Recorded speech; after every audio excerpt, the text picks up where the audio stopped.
إن الحمد لله نحمده ونستعينه ونستغفره ونعوذ بالله من شرور أنفسنا ومن سيئات أعمالنا من يهده الله فلا مضل له ومن يضلله فلا هادي له وأشهد أن لا إله إلا الله وحده لا شريك له وأشهد أن محمدا عبده ورسوله يا أيها الذين آمنوا اتقوا الله حق تقاته ولا تموتن إلا وأنتم مسلمون يا أيها الناس اتقوا ربكم الذي خلقكم من نفس واحدة وخلق منها زوجها وبث منهما رجالا كثيرا ونساء واتقوا الله الذي تساءلون به والأرحام إن الله كان عليكم رقيبا يا أيها الذين آمنوا اتقوا الله وقولوا قولا سديدا يصلح لكم أعمالكم ويغفر لكم ذنوبكم ومن يطع الله ورسوله فقد فاز فوزا عظيما أما بعد فإن خير الحديث كتاب الله وخير الهدي هدي محمد صلى الله عليه وسلم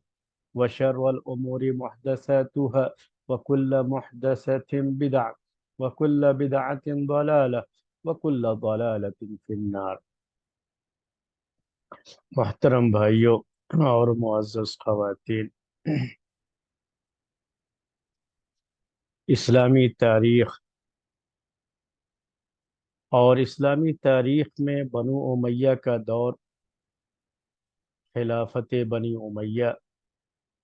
جو سلسلہ آپ کی خدمت میں پیش ہو رہا ہے، عبد الملک بن مروان کی خلافت کے تعلق سے بات آپ کے سامنے چل رہی تھی، اور بات یہاں تک پہنچی کہ کس طریقے سے پھر عبد الملک بن مروان کے زمانے میں اسلامی سلطنت، اسلامی حکومت اور اسلامی خلافت پھر سے بہت ہی پائیدار اور مضبوط جو ہے خلافت کی شکل میں ابھری، جب داخلی جو بھی فتنے تھے، جو بھی انتشار تھا، سب ختم ہو گیا اور سب پر قابو پانے میں عبد الملک بن مروان کامیاب ہو گیا۔ تو اس کے بعد اس کی بڑی شاندار حکومت رہی، خلافت رہی۔ اس کے تعلق سے بہت سی باتیں پچھلے درس میں آپ کے سامنے آ چکی ہیں۔ آج شروعات ہم کریں گے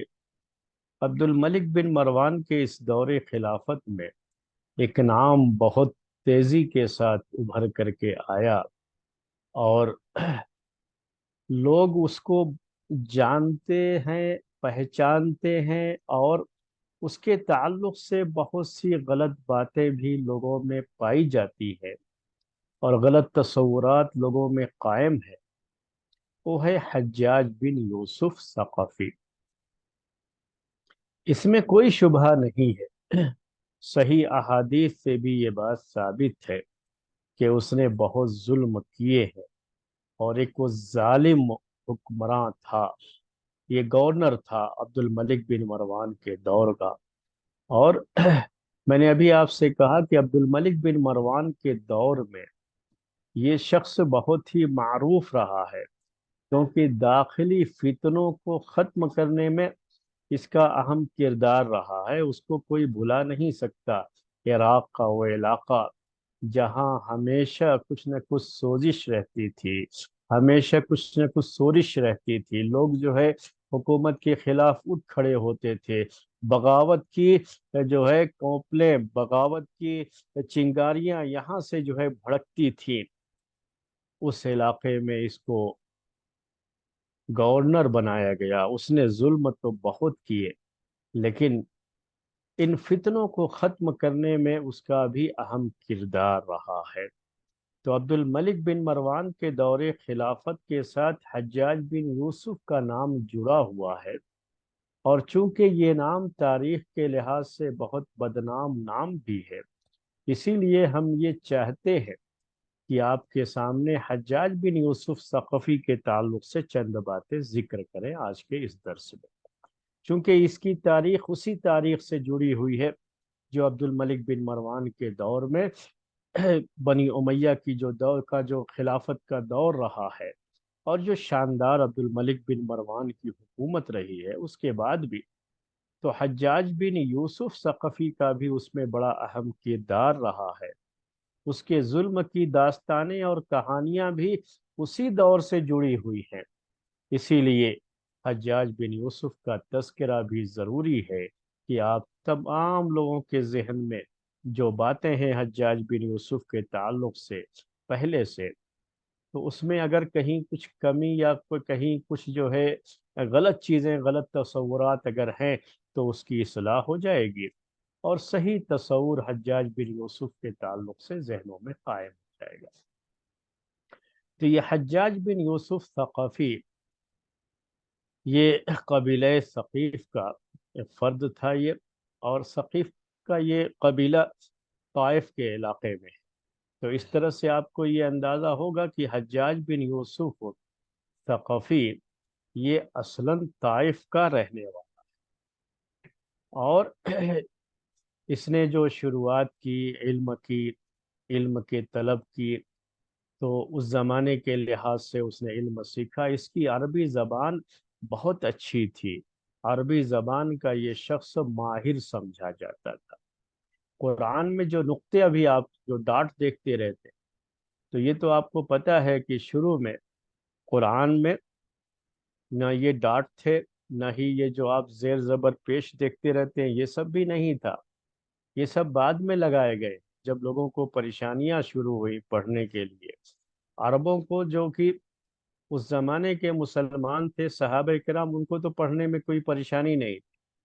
کیونکہ یہ لوگ ڈائریکٹ تو نہیں پڑھتے تھے اس سے۔ ان کا پڑھنے کا طریقہ یہ ہوتا تھا کہ ان کو کوئی پڑھانے والا ہوتا تھا، جسے مقری کہا جاتا ہے، حالانکہ وہ تو عرب ہے، پھر بھی ان کو پڑھایا جاتا تھا۔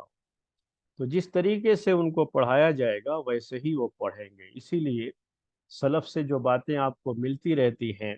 کہ بغیر استاد کے علم نہیں، یعنی گویا کہ آپ کوئی کتاب خود سے نہ پڑھیں، تو وہ اصل میں اسی دور کے لیے وہ چیزیں وہ تھیں۔ لوگ جو ہے خواہ اس کو اس زمانے میں بھی لا کر کے فٹ کر دیتے، کیونکہ اس زمانے میں کتاب پڑھنے کے لیے بھی یہ ضروری ہوتا تھا کہ آپ کسی استاد کے پاس پڑھیں جو وہ کسی اور استاد کے پاس پڑھا ہوا، کیونکہ وہ یہ حرکتیں زیر زبر پیش نہیں تھے، یہاں تک کہ نقطے یہ ڈاٹ بھی نہیں لگائے جاتے تھے۔ تو یہ کون سا حرف ہے یہ معلوم ہونے کے لیے ضروری ہے کہ اسے کسی استاد کے پاس پڑھا جائے۔ ڈائریکٹ کوئی خود جو ہے، اس زمانے میں ویسے بھی کتابیں نہیں تھی کوئی زیادہ، لکھنے کا رواج بھی نہیں تھا، تو بہت جو ہے کم لوگ لکھتے تھے، اور بہت کم چیزیں تھیں جو کتابی شکل میں موجود تھیں۔ وہ بھی پرنٹنگ پریس کا سسٹم نہیں تھا کہ اس کے بہت سارے ایڈیشن جو ہے شائع کر کے سب کے ہاتھ میں پہنچا دیے جائیں، وہ شکل بھی نہیں۔ تو بہت کم وجود تھا اس کا، جو جو نسخے ہوتے تھے لوگوں کے پاس، تو یہ نسخے کیسے پڑھنا ہے اس کو، اسے استاد کے پاس پڑھنا پڑتا تھا۔ تو حجاج بن یوسف کے دور میں ہی قرآن میں ڈاٹ لگانے کا کام ہوا، اور یہ خدمت جو ہے حجاج بن یوسف کے حصے میں آئی ہے، اس نے یہ کام کیا۔ وہ عربی زبان کا بڑا ماہر شخص تھا، اس کی عربی زبان کی فصاحت اور بلاغت بڑی مشہور رہی ہے، اور بہت ہی اچھی عربی بولتا بھی تھا، لکھتا بھی تھا، اور اس کی ان لوگوں کی بڑی عزت کرتا تھا جو اچھی عربی زبان، فصیح بلیغ عربی زبان جانتے تھے۔ تو میں آپ سے یہ کہہ رہا تھا کہ حجاج بن یوسف ثقفی کے تعلق سے، کہ اس نے عبداللہ ابن عباس رضی اللہ تعالی عنہما سے، انس جو ہے رضی اللہ تعالی عنہ سے، سمرہ بن جندب سے، اور بھی جو ہے پاس تابعین سے اس نے روایت کی ہے، حدیثیں روایت کی ہے۔ یعنی علم کے حاصل کرنے میں یوں سمجھ لیجئے کہ یہ اس کو عبداللہ ابن عباس اور انس بن مالک، سمرہ بن جندب جیسے صحابہ کی جو ہے شاگردی کا شرف بھی حاصل رہا ہے، ان سے اس نے جو ہے حدیث کا علم حاصل کیا ہے۔ اور اس سے بھی جو ہے بہت سے تابعین نے حدیثیں روایت کی ہے، جن میں بہت مشہور نام ثابت بنانی کا ہے، حمید الطویل ایک راوی کہلاتے ہیں، ان کا بھی ہے، مالک بن دینار کا نام ہے، قتیبہ بن مسلم کا نام ہے، یہ بڑے مشہور تابعین ہیں، انہوں نے حجاج بن یوسف سے حدیثیں سنی بھی۔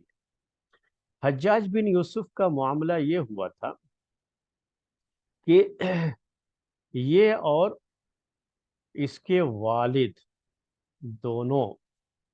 طائف میں نے کہا اصل یہ رہنے والا طائف کا ہی ہے حجاج بن یوسف، تو طائف میں یہ لوگ بچوں کو سکھاتے تھے۔ یعنی آج کے دور کے لحاظ سے میں آپ کو سمجھنے کے لیے ایک لفظ استعمال کروں تو یہ کہہ سکتا ہوں کہ حجاج بن یوسف اصل میں اس زمانے کے مکتب کا ایک معلم تھا، ایک ٹیچر تھا۔ مکتب کا معلم سمجھتے ہیں آپ؟ مکتب کا معلم کا مطلب یہ ہوتا ہے کہ یہ چھوٹے چھوٹے جو مدرسے ہوتے ہیں مسجدوں وغیرہ میں یا گھروں میں، جس میں بچوں کو قرآن وغیرہ سکھایا جاتا ہے، ابتدائی چیزیں، معمولی چیزیں سکھائی جاتی ہیں، تو اسی کو مکتب کہا جاتا ہے۔ تو اس زمانے کے لحاظ سے وہ مکتب کا سسٹم نہیں تھا۔ تو اگر آج کے دور میں سمجھنے کے لیے یہ بات میں کہنا چاہ رہا ہوں آپ سے کہ یوں سمجھ لیجئے کہ یہ اور اس کے والد طائف میں ایک معمولی جو ہے ٹیچر تھے، جو بچوں کو سکھایا کرتے تھے، بچوں کو پڑھایا کرتے تھے۔ تو حجاج بن یوسف کا جو فیملی بیک گراؤنڈ ہے، وہ فیملی بیک گراؤنڈ کوئی ایسا نہیں تھا کہ یہ کوئی بہت ہی ہائی فائی فیملی کا یا جو ہے رائل فیملی سے تعلق رکھتا رہا ہو اور اس طرح سے اس کو یہ عہدے اور منصب ملے ہوں، ایسا کچھ نہیں رہا ہے۔ بلکہ اس کا جو فیملی بیک گراؤنڈ تھا وہ یہ ہے کہ ایک معمولی جو ہے اس کے والد ٹیچر تھے اور یہ بھی اسی پیشے سے جڑا رہا۔ اس کے بعد کیا ہوا، جیسے ہوتا ہے آج کل کہ آدمی دیکھتا ہے کہ میں ایک چھوٹے سے قریے میں ہوں، چھوٹے سے شہر میں ہوں، یہاں میرے لیے اتنے موقع نہیں، اپارچونیٹیز نہیں ہے، تو کیا کرتا ہے، مائگریشن کا سسٹم ہوتا ہے کہ آدمی وہاں سے کسی بڑے شہر میں چلا جاتا ہے، خاص طریقے سے جو کیپٹل سٹی ہو، جہاں پر زیادہ نوکریاں بھی ہوتی ہیں اور جہاں زیادہ کمانے کے مواقع بھی رہتے ہیں۔ تو اس طرح سے لوگ کرتے ہیں، آج بھی جو ہے ہوتا ہے، وہ آپ جانتے ہیں۔ تو اسی کو سمجھنے کے لیے اس نے بھی کیا کیا، طائف چھوڑ دیا اور طائف چھوڑ کر کے دمشق چلا گیا، وہ شام کا ایریا، شام چلا گیا۔ شام جسے آج کل سیریا اور جو یہ فلسطین وغیرہ کا جو ایریا ہے نا پورا، یہ سب کو جو ہے اس زمانے میں شام کہا جاتا تھا، تو یہ چلا گیا اس علاقے میں۔ وہی تو جو ہے بنو امیہ کا پائے تخت تھا، یعنی وہ کیپٹل سٹی ان کے زمانے کی ہو۔ تو یہ شخص حجاج بن یوسف وہاں چلا گیا اور اس طرح سے اس نے بھی سوچا کہ مجھے بھی آگے بڑھنا چاہیے۔ لوگوں کی طبیعتیں ہوتی ہیں، میں آپ کو یہ طبیعت اور لوگوں کی اس فطرت کے تعلق سے تھوڑا سا جو ہے پہلے بتاؤں۔ بعض لوگوں کی طبیعت یہ ہوتی ہے کہ جو ان کے پاس ہے بس اسی میں وہ رہنا چاہتے ہیں، اسی میں مگن رہتے ہیں، ان کی آگے کی سوچ نہیں ہوتی ہے۔ تو جو بھی ان کے پاس سروس ہے، جو بھی ان کے پاس جو ہے جس طرح کی بھی نوکری ہے یا جو ان کی تجارت ہے، نوکری کوئی ضروری نہیں، جس پیمانے کی ہے، آدمی اسی کے ارد گرد گھومتا رہتا ہے اور جتنا آ رہا ہے، جتنی کمائی ہو جا رہی ہے، اسی میں آدمی مقتنع رہتا ہے، اسی میں وہ مطمئن رہتا ہے، آگے کی نہیں سوچتا ہو بہت زیادہ کہ میں اور بھی جو ہے اونچے مرتبے تک پہنچنے کی کوشش کروں، میں اور جو ہے اچھی سروس حاصل کرنے کی کوشش کروں، میں اور اپنے آپ کو جو ہے بہتر بناؤں۔ تو کچھ لوگوں کی جو ہے سوچ ایسی ہوتی ہے کہ کسی ایک چیز پر وہ جم کر کے نہیں رہ سکتے، ان کا ذہن کیا ہوتا ہے، ہمیشہ اوپر کی طرف دیکھتا ہے، وہ چاہتے ہیں کہ جب تک میں اوپر نہ پہنچ جاؤں تب تک جو ہے مجھے سکون سے نہیں پہنچنا ہے۔ یہ طبیعت ہوتی ہے، اس کو طموحات کہتے ہیں عربی زبان میں۔ تو بعض لوگوں کی طموحات جو ہے نا، یہ ان کی جو سوچ، ان کی امیدیں، ان کی جو ہے امنگیں جو ہے، یہ بڑی اعلیٰ درجے کی ہوتی ہیں۔ وہ بہت جو ہے چھوٹے لیول پر اپنے آپ کو رکھ کر کے اس پر مطمئن نہیں ہوتے ان کو، بلکہ اس کو صرف سمجھتے ہیں کہ ایک زینہ ہے، ایک سیڑھی ہے، اور اس زینے اور سیڑھی سے اس کو اوپر تک پہنچنا ہے، اسی کے بارے میں وہ سوچتے رہتے ہیں۔ تو حجاج بن یوسف بھی اسی طبیعت کا مالک تھا۔ اس کے والد کا اپنا الگ معاملہ، لیکن اس کی جو طبیعت تھی نا، اس کی طبیعت میں کیا ہے، ہمیشہ اوپر کی طرف دیکھنا۔ میں ایک مرتبہ کسی صاحب کے بارے میں پڑھ رہا تھا،